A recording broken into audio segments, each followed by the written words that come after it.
Assalamualaikum warahmatullahi wabarakatuh. Perkenalkan, saya Anissa Idiawanti. Saya akan mempresentasikan tentang sistem sinkronisasi distribusi. Apa itu sistem sinkronisasi distribusi? Sinkronisasi sendiri itu proses pengaturan jalannya beberapa proses pada saat yang bersamaan.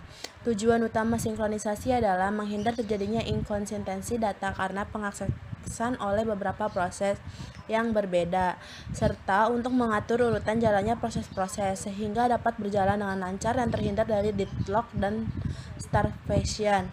Sinkronisasi umumnya dilakukan dengan bantuan perangkat sinkronisasi.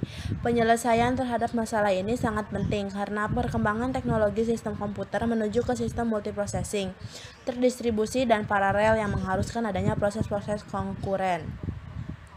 Sinkronisasi clock algoritma.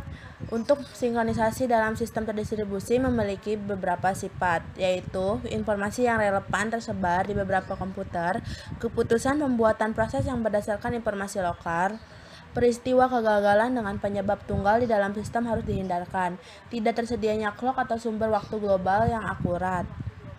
Sinkronisasi straightforward. Cara yang paling mudah untuk menentukan waktu adalah dengan bertanya langsung ke server waktu atau Universal Coordinate Time atau UTC. Hanya saja akan banyak perbedaan dalam request karena waktu merupakan dasar dari cara orang berpikir, dan akibat tidak adanya sinkronisasi clock juga sangat dramatis seperti yang dilihat pada contoh sebelumnya. Sehingga wajar saja bila dalam pembahasan sinkronisasi dimulai dengan pertanyaan sederhana. Mungkinkah mensinkronkan semua clock yang ada dalam sistem tersebar? Apa itu clock logika? Clock logika boleh dikatakan semua komputer memiliki rangkaian pencatat waktu. Walaupun penggunaan kata clock sudah meluas, kata yang lebih tepat adalah timer untuk merujuk komponen dari rangkaian tersebut. Timer ini menggunakan kristal quartz sebagai frekuensinya. Walaupun frekuensinya osilator, pada osilator kristal biasanya stabil.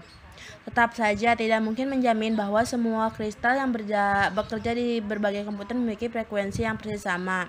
Selalu ada sedikit perbedaan yang terjadi dan mengakibatkan perbedaan waktu pula yang disebut clock skew. Berbagai algoritma telah dikembangkan untuk menangani sinkronisasi clock dan beberapa akan dibahas berikut ini, yaitu algoritma Lamport. Apa itu algoritma Lamport? Menurut Lamport, sinkronisasi clock tidak harus dilakukan dengan nilai mutlak clocknya, karena yang diperlukan dalam sinkronisasi proses-proses adalah urutan proses tersebut. Jadi, yang dipentingkan adalah konsistensi internal clock, bukan apakah clock tersebut harus sama persis dengan waktu real. Clock jenis ini biasanya disebut clock logika. Pengurutan peristiwanya. Sinkronisasi clock logika dengan Lamport. Nah, ekspresi A dibaca A terjadi sebelum B. Artinya semua proses sepakat bahwa kejadian pertama adalah A, diikuti sesudahnya kejadian B. Relasinya happen before dapat diamati langsung dalam situasi.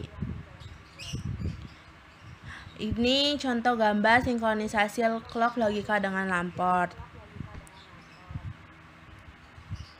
Apa itu clock fisik? Clock fisik pada beberapa sistem, waktu clock aktual menjadi penting. Contohnya real time system. Untuk sistem ini diperlukan clock fisik eksternal karena alasan efisiensi dan redundansi. Clock fisik jamak biasanya digunakan yang mengakibatkan ada dua masalah muncul. Bagaimana mensinkronkan eksternal clock tersebut dengan clock sebenarnya? Bagaimana mensinkronkan antar clock yang ada?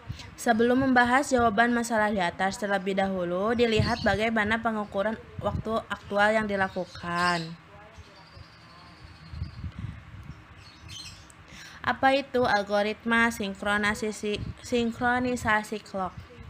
Frekuensi clock logika tergantung dari nilai yang dimuat ke counter. Nilai ini menentukan resolusi clock. Interval waktu yang lebih kecil dari resolusi tidak dapat dibedakan. Laju pergeseran clock adalah perubahan offset antara clock dengan nomino referensi ideal per menit waktu per unit waktu yang diukur di referensi. Clock hardware hanya berupa nilai di dalam registrasi seperti nilai 32 bit yang kelak di rollover. Penanganan dilakukan dengan mengubah konstanta yang ditambahkan untuk memperoleh clock software yang biasanya berkisar di orde mikrodetik atau milidetik dari tanggal yang disepakati. Adapun algoritma-algoritma dalam sinkronasi clock adalah algoritma Christian, yaitu bila sebuah mesin memiliki penerima WWF sehingga dapat berfungsi sebagai time server. Secara periodik setiap mesin mengirim pesan ke time server menanyakan waktu terkini. Kedua, algoritma Berkeley. Algoritma Berkeley digunakan untuk mensinkronkan clock relatif terhadap clock lainnya dan bukan terhadap master clock tertentu. Lalu ada algoritma rata-rata. Berbeda dengan metode sebelumnya yang terpusat, maka metode ini mensinkronkan clock dengan cara desentralisasi. Cara kerjanya dengan membagi waktu ke dalam interval resinkronisasi yang melebarnya tetap. Lalu ada sumber clock eksternal jamak. Algoritma ini menjadi dasar untuk protokol Network Time Protocol. Interval waktu dapat ditentukan dengan menggunakan algoritma Christian. Dengan waktu tunda perambatan yang diketahui digunakan dalam sistem yang disinkronisasi dengan sangat akurat. Kapan penggunaan clock sinkron dilakukan? Pelaksanaan sinkronisasi clock dalam skala luas terjadi baru-baru ini saja. Hal yang salah satu teknologi enabling-nya adalah internet. Mungkin mensinkronkan jutaan clock dalam orde memiliki milidetik dengan UTC. Berbagai algoritma baru saja menggunakan clock sinkron mulai bermunculan. Berikut ini contohnya. 1. Atmos One Message Delivery. Setiap pesan membawa pengenal koneksi dan timestamp. Untuk setiap koneksi, server menyimpan timestamp terbaru ke dalam tabel. Bila ada pesan masuk dengan timestamp yang lebih lama daripada timestamp yang disimpan, maka pesan tersebut akan ditolak dan dianggap sebagai duplikat. 2. Konsistensi cache berbasis clock. Konsistensi cache dalam file sistem tersebar menjadi perhatian karena setiap klien menginginkan cache file lokal komputer. Bila dua komputer memodifikasi file secara bersamaan, berpotensi menyebabkan inkonsistensi.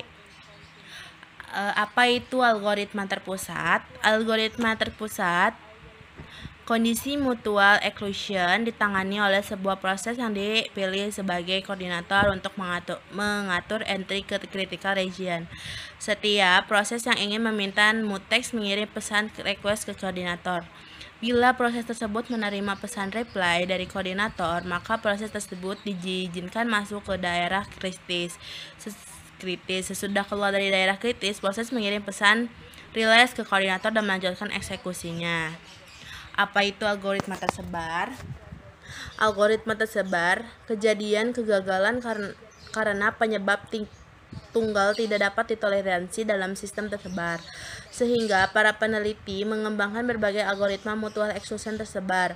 Algoritma ini bekerja dengan membuat sebuah proses yang ingin memasuki daerah kritis terlebih dahulu membuat pesan yang berisi nama daerah kritis yang ingin dimasuki, nomor proses, dan waktu terkininya. Pesan ini dikirim ke semua proses dengan asumsi komunikasi yang digunakan reliable. Bila sebuah proses menerima pesan request dari proses yang lain, respon yang diberikan tergantung dari state proses terhadap nama dan nama daerah kritis dalam pesan tersebut. Algoritma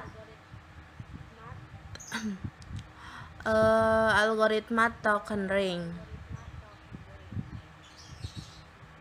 Di sini digunakan sebuah jaringan bus dengan proses-proses yang tidak berurutan. Melalui perangkat lunak, ring logika disusun dengan setiap proses ditetapkan posisinya di dalam ring seperti pada gambar B.